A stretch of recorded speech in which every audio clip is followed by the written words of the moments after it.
बारिश की रातें दिल्ली के मुकुंदपुर चौराहे पर हमेशा अजीब सी लगती थीं।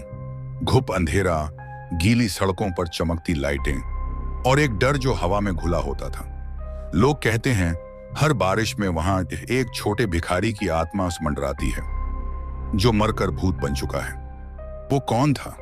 वो बच्चा हर दिन ट्रैफिक सिग्नल पर भीख मांगता था। फटी हुई नेकर, एक गंदी सी सफेद बनियान जो अब भूरी हो चली थी। उसकी आंखें बचपन में ही डरावनी लाल थीं। उसके हाथ में एक लोहे की टूटी कटोरी होती थी जो हर बार भीख मांगते वक्त झन झन झन अस की आवाज करती थी। लोग उसका मजाक उड़ाते, उसे गालियां देते, कभी धक्का मारते। एक दिन एक अमीर आदमी ने गुस्से में आकर उसे गाड़ी से कुचल दिया और भाग गया। लेकिन वो गया नहीं। उसी रात से जब भी तेज बारिश होती है और ट्रैफिक रुकता है, लोग कहते हैं एक छोटा सा लड़का गाड़ियों के पास आता है, कटोरी हिलाता है, झन झन झन, जो उसे कुछ नहीं देता। अगली सुबह उसकी गाड़ी में उसकी लाश मिलती है, आंखें बाहर निकली हुई और दांत गायब है। अब वो भिखारी नहीं, एक हत्यारा आत्मा है। गंदी थी भीगी हुई बनियान उसके शरीर से चिपकी रहती है। फटे हुए पाए, छोटे पैंट से खून टपकता है।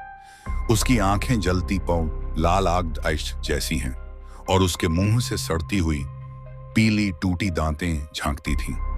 और जब वो आता है तो सिर्फ सिक्कों की झंझनाहट सुनाई देती है। कभी कभी उसकी टूटी कटोरी से खून टपकता है। लोगों ने क्या देखा? एक ऑटो ड्राइवर ने बताया, रात 2 बजे सिग्नल पर रुका, एक बच्चा दिखा, सोचा कोई भिखारी है। मैंने आंखें मूंदी और कुछ न दिया।